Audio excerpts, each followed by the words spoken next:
Rota 66. Se você tem um auxiliar, uma pessoa que trabalha com você, que tem meios escusos e muito impulsivo de resolver as coisas, essa pessoa não vai ser de confiança trabalhando com você.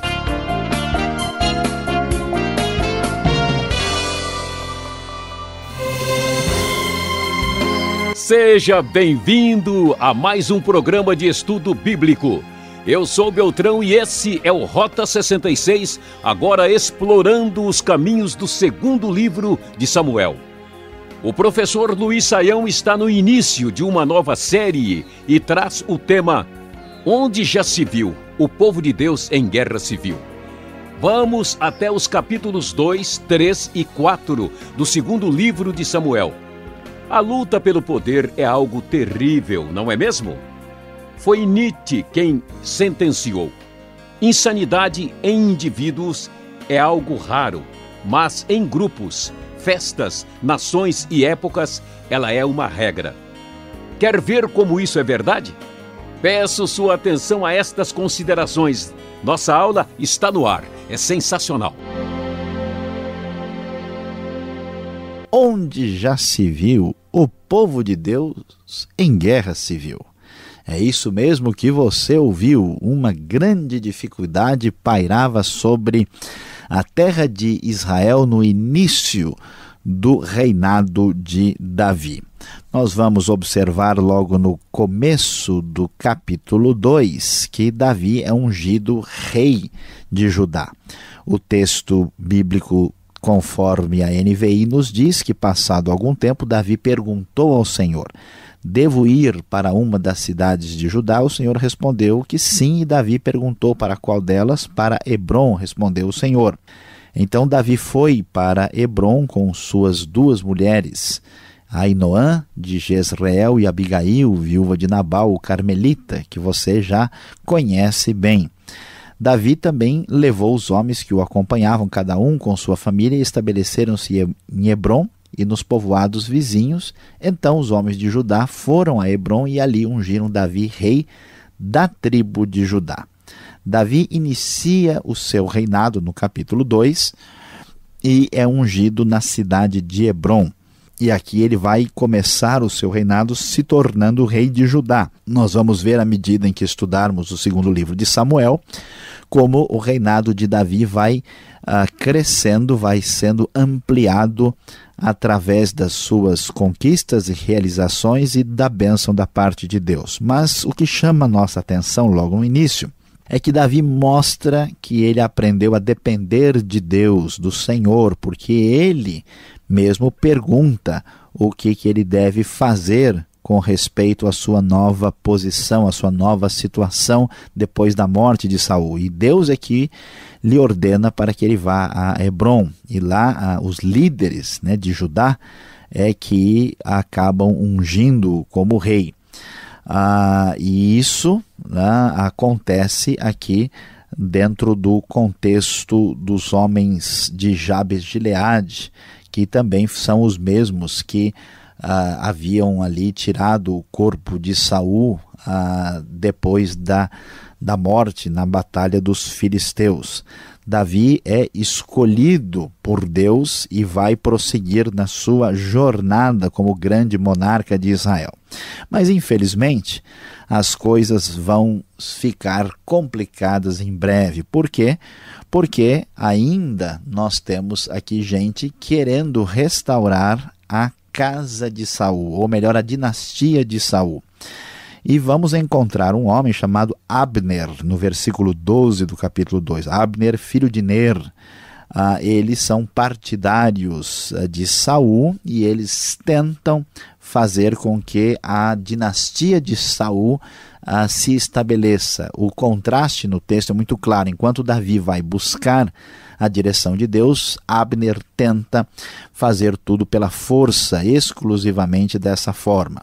E então o texto nos diz que Abner acaba colocando como rei um filho de Saul que havia sobrevivido, que é Isbosete. Isbosete, cujo nome significa homem de vergonha. e que depois tem o seu nome modificado mais tarde, este homem, filho de Saul, é colocado na posição de rei, conforme vemos dos versículos 8 até 10 do capítulo número 2, sob a orientação de Abner, que na verdade, conforme vamos observar, Abner pretende ter o controle da situação, e Isbosete é um homem fraco que está debaixo da sua orientação maior. Diante disso, há aqui um início de uma guerra civil, porque Abner acaba entrando em confronto com Joabe, que é o general de Davi, na batalha de Gibeão, conforme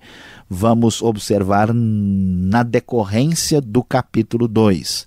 Abner foi perseguido pelo irmão de Joabe, que se chamava Asael. Abner advertiu para que ele parasse, mas ele continuou, então Abner termina matando o irmão de Joabe aqui no capítulo 2, conforme vamos observar. O versículo 26 diz: então Abner gritou para Joabe: o derramamento de sangue vai continuar? Não vê que isso vai trazer amargura? Quando é que você vai mandar o seu exército parar de perseguir os seus irmãos? Respondeu Joabe: juro pelo nome de Deus que se você não tivesse falado, meu exército perseguiria os seus irmãos até de manhã. Então Joabe tocou a trombeta e o exército parou de perseguir Israel e de lutar.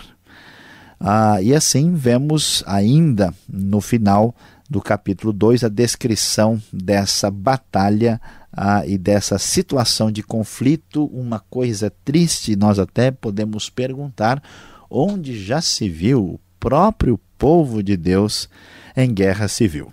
No capítulo 3, o texto nos diz com clareza que a guerra entre as famílias de Saul e de Davi durou muito tempo. Davi tornava-se cada vez mais forte, enquanto a família de Saul se enfraquecia. E aí vem uma lista dos filhos de Davi, do versículo de número 2 até o 5, mostrando o fortalecimento de Davi. Quanto mais filhos, mais forte é a família e mais forte é vista pela sociedade da época também. Enquanto transcorria a guerra entre as famílias de Saul e de Davi, Abner foi se tornando poderoso na família de Saul. E então esse crescimento até faz com que ele tome as atitudes mais impensadas possíveis, né? A casa de Davi acaba crescendo, a sua dinastia tem cada vez mais força, apesar da revolta de Abner, da sua tentativa de controlar o poder. E as coisas se complicam dentro da dinastia de Saul. Abner acaba tendo contato sexual com uma concubina que pertencera a Saul no passado. E Isbosete interpretou isso e viu isso como uma ameaça, até mesmo entendendo as intenções de Abner, talvez até mesmo de querer tomar-lhe o poder. De modo que isso foi percebido como uma afronta, uma situação que traz bastante instabilidade. Abner então fez um voto do capítulo 3, versículo 6 em diante, que ele haveria de trazer Israel sob o domínio de Davi, e então eles fazem todo o esforço para caminhar nessa direção, e as coisas se desenvolvem de maneira muito bélica dentro do contexto do Israel antigo nessa batalha. O texto vai nos dizer que as coisas se complicam mais porque Abner tenta uma aproximação para com Davi, tentando ampliar a sua força e a sua influência. Isso acaba atraindo a ira de Joabe. Joabe fica muito indignado e acaba partindo para a atitude mais drástica e termina matando Abner diante dessa circunstância que ele percebe como uma grande ameaça. O texto então nos diz que, saindo da presença de Davi, Joabe enviou mensageiros atrás de Abner e eles o trouxeram de volta desde a cisterna de Sirá, diz o verso 26.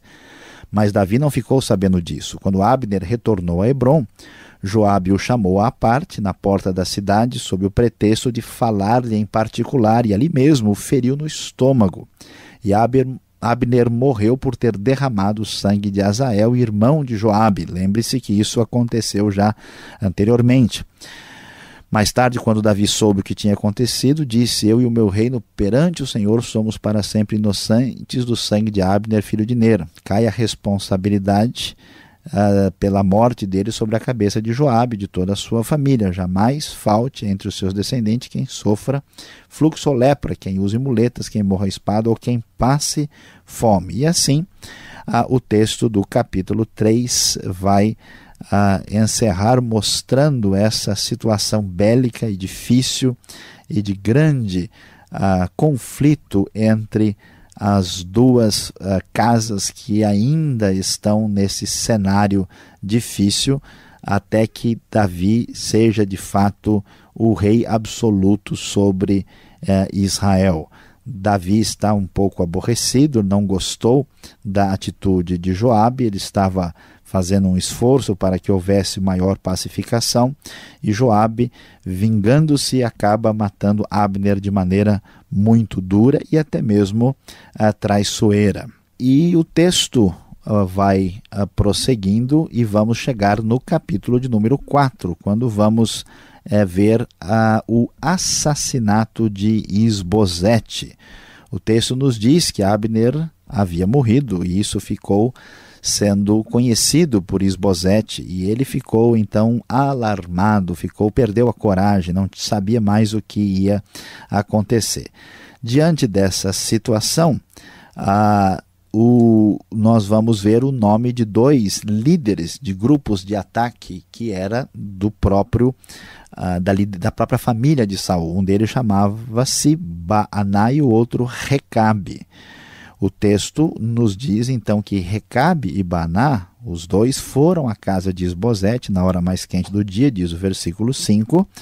Na hora do seu descanso do meio-dia, os dois entraram na casa como se fossem buscar trigo e traspassaram-lhe o estômago e depois fugiram.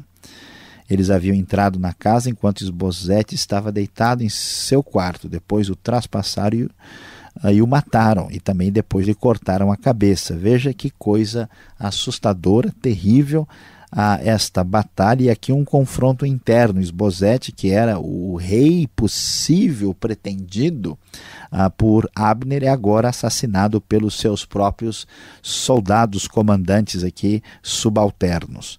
Diante disso, veja a atitude de Davi, versículo 9 em diante. Davi respondeu a Recabe e a Baaná, seu irmão: juro pelo nome do Senhor que me tem livrado de todas as aflições, quando um homem me disse que Saul estava morto, pensando que me trazia boa notícia, eu o agarrei e o matei em Ziclag como recompensa pela notícia que trouxe.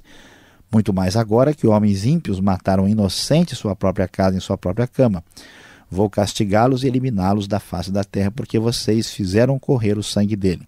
Então Davi deu ordem a seus soldados e eles os mataram.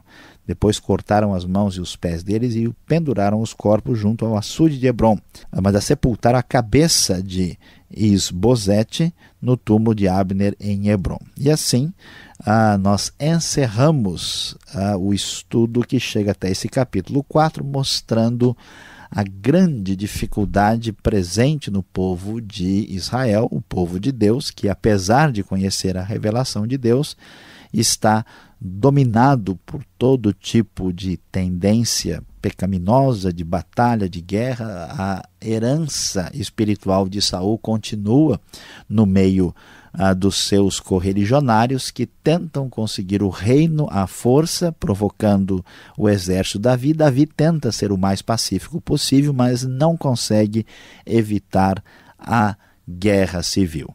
Vemos aqui com isso como é possível que um povo que conhece a Deus faça tantas tolices. Se não fosse a graça e a misericórdia, certamente ninguém poderia sobreviver. Infelizmente é verdade, mas aqui está a grande realidade. Onde já se viu o povo de Deus em guerra civil?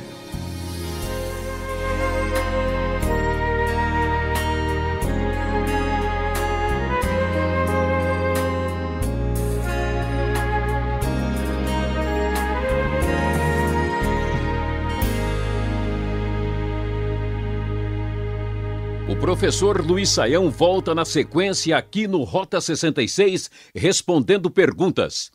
Estamos começando uma série de estudos no segundo livro de Samuel, que fica no Antigo Testamento. Tema da aula: Onde já se viu o povo de Deus em guerra civil. Capítulos 2, 3 e 4. E o programa Rota 66, o caminho para entender o ensino teológico dos 66 livros da Bíblia. Produção e apresentação de Luiz Saião, redação Alberto Veríssimo e na locução eu, Beltrão, numa realização transmundial. Marque lá, Caixa Postal 18.113, CEP 04626-970 São Paulo, capital. E-mail rota66@transmundial.com.br. Participe! Você está em lutas com as dúvidas? Acompanhe essa explicação do professor Luiz Saião. É sensacional.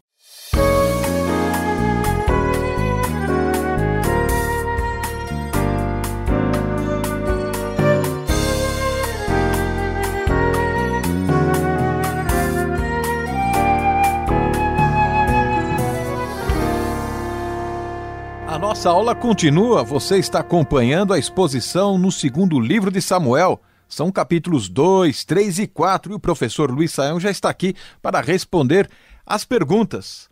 Professor Luiz Saião, Davi agora começa a assumir o seu reinado.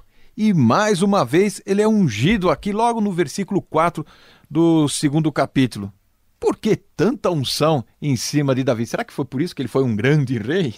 Pois é, pastor Alberto, de fato, se formos avaliar o que acontece nos dois livros de Samuel, Davi é ungido 3 vezes, e a questão não é porque uma unção valeu ou não valeu a primeira vez. Isso acontece lá em 1 Samuel 16, né? Depois da rejeição de Saul, quando Deus diz que o reino foi tirado de Saul, então nós temos Davi sendo ungido ali para mostrar que ele seria o rei escolhido por Deus.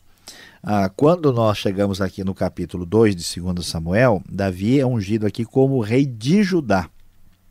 Esse é o significado. A unção é uma coisa pública que reconhece a autoridade, né? Não é possível que o rei ocupe o trono sem que ele passe por um cerimonial que reconheça isso perante todos. Então, como ele foi escolhido rei de Judá, é isso que acontece. E depois, só no capítulo 5, é que ele vai, de fato, a ser reconhecido como rei de todo Israel.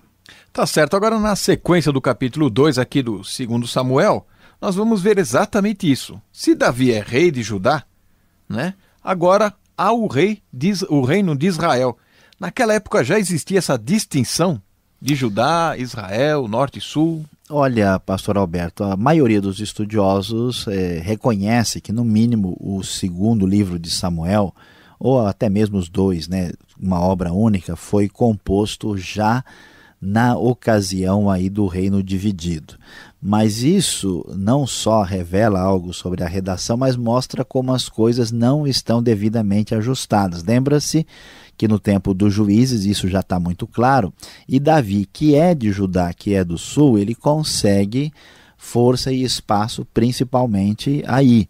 Mas a maior parte da região do norte, que vai ser chamada Israel depois, é que vai dar mais apoio para a revolta aí que é conduzida por Abner. Então já existe nessa divisão que vai se ampliar e vai se tornar a fonte e a base da divisão do reino posteriormente.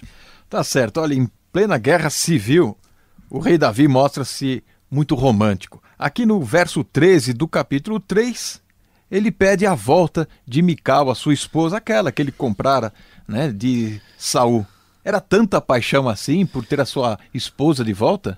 Pois é, nós já falamos anteriormente que Davi, ele estava muitas vezes envolvido com mulheres, às vezes com muitas, né? E Mical é mais uma, ele já está aqui com 2 e mandou chamar.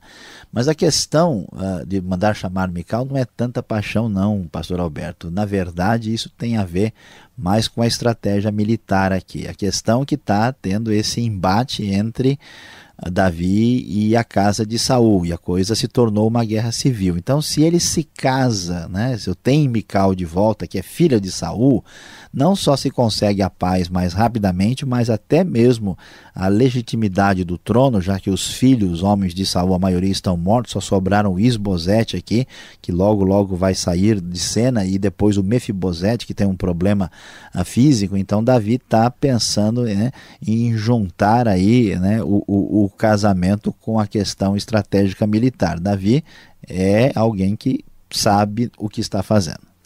Tá certo. Agora, para terminarmos aqui a nossa sessão de perguntas, no verso 29 desse mesmo capítulo 3, aparece um fato estranho, né? Porque se Joabe mata o adversário, Abner, por que Davi então vai amaldiçoar toda a geração da família do seu primo ainda, né?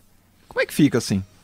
Pois é, pastor Alberto, a grande questão é que a gente precisa entender um aspecto da cultura antiga, né? Aquele que é autoridade, e especialmente aquele que é autoridade, até na casa a gente vê isso no período patriarcal, e que é de certa forma uma espécie de representante de Deus, ele tem uma espécie de responsabilidade, ou melhor, de autoridade, de falar com bênção ou com o contrário da bênção. Infelizmente, alguns grupos pegaram esses trechos hoje em dia e generalizaram, dizendo que a gente pode, né, dizer ou não dizer o que vai acontecer. E Davi faz isso por causa da atitude, né? Mesmo que isso seja para, vamos dizer, o suposto benefício dele. O Joabe tinha lá suas razões, porque o Abner era um sujeito terrível, né? O Abner não só, na verdade, queria conquistar o poder, ele dominou a situação, tentou usar o filho de Saul como uma espécie de joguete nas suas mãos. Depois ele passou dos limites, o Isbosete não gostou, então ele se afastou dele, tentou fazer um meio de campo com Davi para fazer uma politicagem, então ele era complicado. E ele tinha matado, né, o Azael, que deixou aí o Joabe muito aborrecido. Mas Davi não queria ver derramamento de sangue e as coisas resolvidas na base da vingança, né? Porque é complicado. Davi sabe, se você tem um auxiliar, uma pessoa que trabalha com você, que tem meios escusos e muito impulsivo de resolver as coisas, essa pessoa não vai ser de confiança trabalhando com você. Então ele ficou meio esperto, né? E por isso ele deu uma palavra pesada, dizendo para Joabe que a sua descendência ia colher os frutos desse comportamento impensado. Obrigado, Sayão, pela explicação. Você que está nos acompanhando e está meio assim em pé de guerra, fique ligado mais um pouco. Vem agora uma palavra especial para você.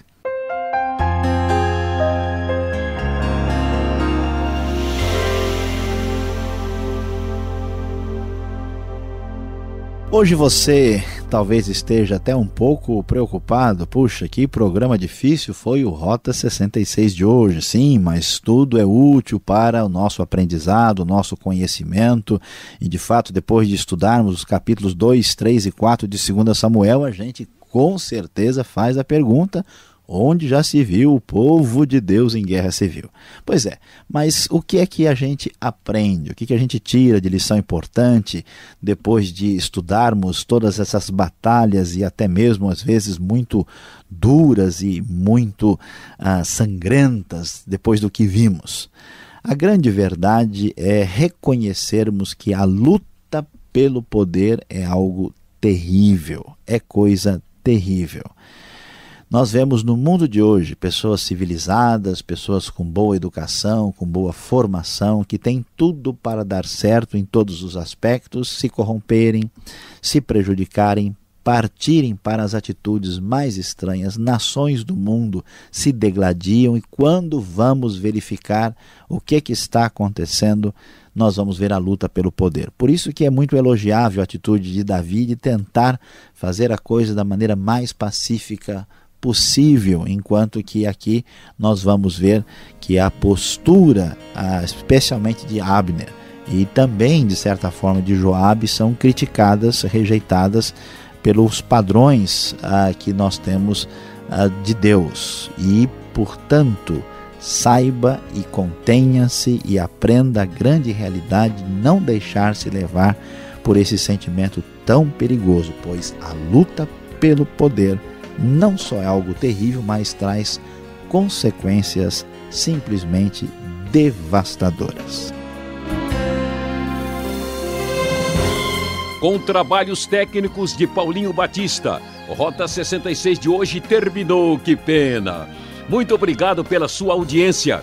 Esperamos você nessa sintonia e nesse mesmo horário e emissora para a continuação desse estudo. E não esqueça, visite o site transmundial.com.br. E aquele abraço.